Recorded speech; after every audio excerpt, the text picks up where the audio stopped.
अस्सलाम वालेकुम। मेरा नाम है इरशाद बीबी। मेरे घर ਦੇ ਕਿਹੜੇ ਨੇ ਮੈਨੂੰ ਘਰੋਂ ਕੱਢ ਦਿੱਤਾ। ਮੈਨੂੰ ਸ਼ੂਗਰ ਹੈ, ਮੈਨੂੰ ਦਿਲ ਦਾ ਮਸਲਾ ਨਾਲ, ਮੇਰੇ ਪਿੱਤੇ ਪੱਥਰੀਆਂ ਨਾਲ, ਮੇਰੇ ਕਾਲੀ ਅਰਗਾਨ ਤੋਂ ਜਿਗਰ ਡੈਮੇਜ ਹੋ ਗਿਆ। ਮੈਂ ਮੰਜੀ ਤੇ ਪਈ ਰਹਿੰਦੀ ਹਾਂ, ਮੈਥੋਂ ਉੱਠਾ ਨਹੀਂ ਜਾਂਦਾ। ਉਹਨਾਂ ਦੀ ਮੁਸੀਬਤ ਹੈ, ਸਾਡੇ ਕੋਲ ਤੇਰਾ ਖਾਣਾ ਪੀਣਾ ਨਹੀਂ ਹੈ, ਦਵਾਈ ਨਹੀਂ ਹੈ। ਮੈਨੂੰ ਉਹਨਾਂ ਘਰੋਂ ਕੱਢ ਦਿੱਤਾ ਹੈ।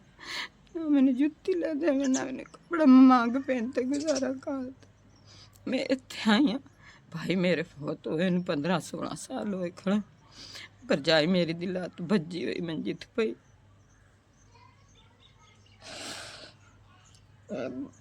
उन्हें मैनू मंजी दित्ती। मैं कितों खावां, मैं कितों पीवां, मैं दवाई कितों लवां। अल्लाह दे बंदे ने ते मेरी इमदाद करो। ਵੱਡੇ ਬੇਟੇ ਮੇਰੇ ਨੇ ਘਰੋਂ ਮੈਨੂੰ ਕੱਢ ਦਿੱਤਾ। ਉਸ ਸਮੇਂ ਮੈਂ ਇੱਥੋਂ ਦਵਾਈਆਂ ਸਾਥੋਂ ਨਹੀਂ ਲੈ ਤੈਨੂੰ ਦਿੱਤੀਆਂ ਜਾਂਦੀਆਂ। ਕੱਲ ਮੈਂ ਬੇਹੋਸ਼ ਹੋ ਤੇ ਡੇਗ ਪਈ। ਇੱਕ ਛੂਰੂ ਮੋਟਰਸਾਈਕਲ ਵਾਲਾ ਗਾਉਂਦਾ ਉਸ ਮੈਨੂੰ ਪਾਣੀ ਛਾਣੀ ਉੱਥੋਂ ਪਿਵਾਇਆ। ਇਹ ਜੀ ਔਲਾਦ ਅੱਲਾ ਪਾਕ ਦੁਸ਼ਮਣ ਨੂੰ ਨਾ ਦੇਵੇ ਕਿ ਜੀ ਅੱਲਾ ਪਾਕ ਮੈਨੂੰ ਦਿੱਤੀ। ਲੇਕਿਨ ਇਹ ਵੀ ਕੋਈ ਮੇਰਾ ਤਰਸ ਖਾਵੇ ਭਾਈ ਮੇਰਾ, ਜੋ ਮੇਰੀ ਕੋਈ ਇਮਦਾਦ करे। जा मेरे हालात बड़े खराब है, ना मेरे को दवाई है, ना मेरे को कपड़े हैं।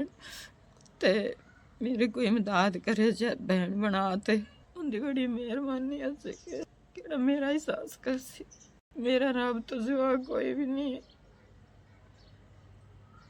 मैं तुहाडे अगे अपील करती पई हाँ जी, बड़ी मेहरबानी हो सी जी। SVS ਤੁਹਾਡੀ ਮਿਹਰਬਾਨੀ, ਤੁਹਾਡੇ ਤਰਫੋਂ ਮੈਨੂੰ 5000 ਮਿਲ ਗਿਆ। ਮਿਹਰਬਾਨੀ ਅੱਲਾਹ ਪਾਕ ਤੁਹਾਨੂੰ ਘਣਾ ਦੇਵੇ। ਮੇਰੀ ਦਵਾਈ ਆ ਜਾਸੀ। SVS ਮੈਂ ਬੜੀ ਖੁਸ਼ ਹਾਂ। ਮੈਂ ਤੁਹਾਨੂੰ ਦੁਆ ਦੇ ਸਕਨੀ ਹਾਂ, ਤੁਹਾਨੂੰ ਖੁਸ਼ ਰੱਖੇ। ਗਰੀਬਾਂ ਦੀ ਐਵੇਂ ਮਦਦ ਕਰਦੇ ਰਹੋ।